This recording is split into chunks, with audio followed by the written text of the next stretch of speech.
दोस्तों, संविधान सभा में जब दिल्ली पर चर्चा हुई थी, मैं पिछले वीडियो में भी आपको बताया, तो संविधान सभा भट गई थी। 90-95% मेंबर ये चाहते थे कि भारत के राष्ट्रपति और भारत की संसद का डायरेक्ट कंट्रोल हो भारत की राजधानी पर। लेकिन 10-12 सदस्य ऐसे भी थे जो कह रहे थे नहीं, दिल्ली में अलग से सरकार होनी चाहिए और दिल्ली राज्य का दर्जा इसको मिल जाना चाहिए और सारी एडमिनिस्ट्रेटिव और लेजिस्लेटिव पावर जो है वो लोकल गवर्नमेंट के पास रहे। तो मैंने जब इस पर शोध किया और ये पुस्तक लिखने का मन बनाया अंबेडकर साहब पर, तो मेरे दिमाग में आया कि ये शुरू कहाँ से की जाए। दो प्रश्न मेरे दिमाग में कौंधे कि भाई ये शुरू होने चाहिए जो अंबेडकर साहब जब संविधान सभा में एंट्री ली उन्होंने, वहां से शुरू होना चाहिए ये पुस्तक। तो मुझे खुद नहीं पता था कि अंबेडकर साहब संविधान सभा में जीते कहाँ से थे, कहाँ से चुनकर आए थे। तो इस विषय पर मैंने शोध किया तो मैं हैरान रह गया। मैं सोच रहा था कि जो अंबेडकर साहब की जन्मभूमि कर्मभूमि महाराष्ट्र है तो वहीं से जीत के आए होंगे, लेकिन वो महाराष्ट्र से जीत के नहीं आए थे। वो जीत के आए थे ईस्ट बंगाल से, उन दिनों का यूनिफाइड ईस्ट बंगाल, बंगाल का ईस्टर्न पोर्शन। और ईस्ट बंगाल में एक जगह थी जैसोर खुलना, उस सीट से जीत कर आए थे। ये ईस्ट बंगाल का एरिया जब पार्टीशन हुआ तो ईस्ट पाकिस्तान बन गया था और बाद में 1971 में ये बांग्लादेश बन गया। तो आज बाबा साहब की जो कॉन्स्टिट्यूएंसी है, वो जो सीट है उनकी, जहां से वो जीत के संविधान सभा में आए थे, वो बांग्लादेश में है। दूसरा एक और पॉइंट मेरे दिमाग में आया कि इनको जितवाया किसने, किस राष्ट्रीय पार्टी ने इनकी हेल्प की होगी ये सीट जीतने में। तो मेरी रिसर्च ने बताया कि एक और बहुत बड़े दलित नेता थे, उनका नाम था जोगेंद्र नाथ मंडल। वो बंगाल के लीडर थे, बंगाल विधानसभा के सदस्य भी थे। तो उन्होंने इनको मैसेज भेजा, अंबेडकर साहब के पक्के दोस्त भी थे। उन्होंने कहा कि भाई यहाँ से एक मेंबर चुना जाना है और मेरे पास 6 या 7 वोट हैं, एक आध वोट और मिल जाए तो ये सीट भारत की संविधान सभा में निकल सकती है, तुम्हारा चुनाव हो सकता है, तुम आ जाओ। बाबा साहब ने नॉमिनेशन भरा और एक एसटी कैंडिडेट उनको मिल गया और वो वोट संख्या पूरी हो गई और बाबा साहब इस प्रकार भारत की संविधान सभा में चुने गए। अब सवाल यह है कि पार्टीशन हो गया 46-47 में। तो पार्टीशन में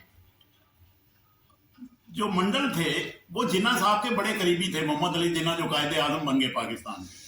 जिन्ना साहब उनको पाकिस्तान ले गए और पाकिस्तान में वो पाकिस्तान मुस्लिम लीग के मेंबर बन गए। जिन्ना साहब जब कायदे आजम बने तो उन्होंने उनको अपना कानून मंत्री बना दिया, जोगेंद्र नाथ मंडल को। और भारत में इधर अंबेडकर साहब को संविधान लिखने की ड्यूटी सौंप दी और नेहरू जी की कैबिनेट में वो कानून मंत्री भी बने।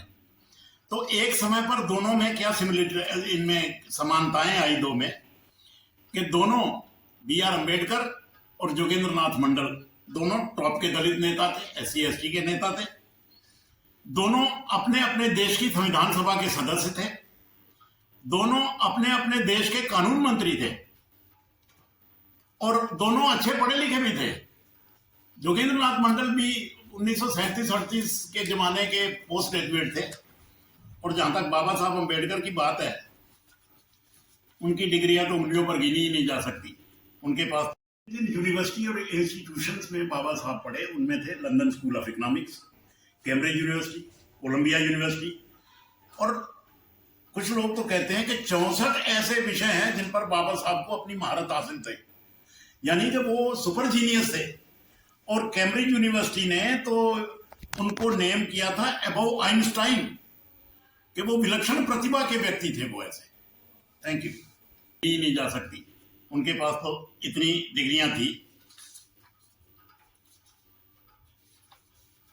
तो इस तरह मंडल साहब, क्या हुआ कि जब मंडल उधर मंत्री बन गए तो मंडल साहब का जो समाज है पार्टीशन की वेग में उस पर अत्याचार होने शुरू हो गए, उनकी बस्तियां जलानी शुरू कर दी, लूट मार कत्लेआम चल पड़ा। मंडल साहब ने प्रोटेस्ट किया लेकिन कोई उनका सुनने वाला नहीं था। 1948 में मोहम्मद अली जिन्ना की डेथ हो गई, उसके बाद तो मंडल साहब को और भी कोई नहीं सुनने वाला था।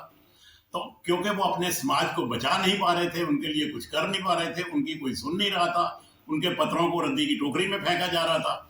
तो हैरान परेशान होकर बेचारे मंडल साहब 1950 में भारत वापस आ गए। भारत वापस आने के बाद यहाँ पर उनकी पूछताछ कम हो गई, क्योंकि उनको कुछ लोगों ने गद्दारी का लेबल भी लगाना शुरू कर दिया और वो अनसंग यहाँ अपनी ज़िंदगी काटते रहे गुमनाम। और 2008 में उनकी मृत्यु हो गई अभी कुछ वर्ष पहले। दूसरी तरफ B.R. अम्बेडकर देखिए, उन्होंने सही टाइम पे सही निर्णय लिए और वो आसमान की बुलंदियों को छू गए। दोनों इकट्ठे थे, इकट्ठे निकले थे, अपने अपने समाज के मुखिया थे, और मंडल साहब बेचारे गुमनाम जिंदगी जीते हुए मृत्यु को प्राप्त हो गए। तो सही टाइम पर अगर सही निर्णय लिया हो तो बहुत काम आता है, आदमी को कहीं से कहीं ले जाता है। Thank you.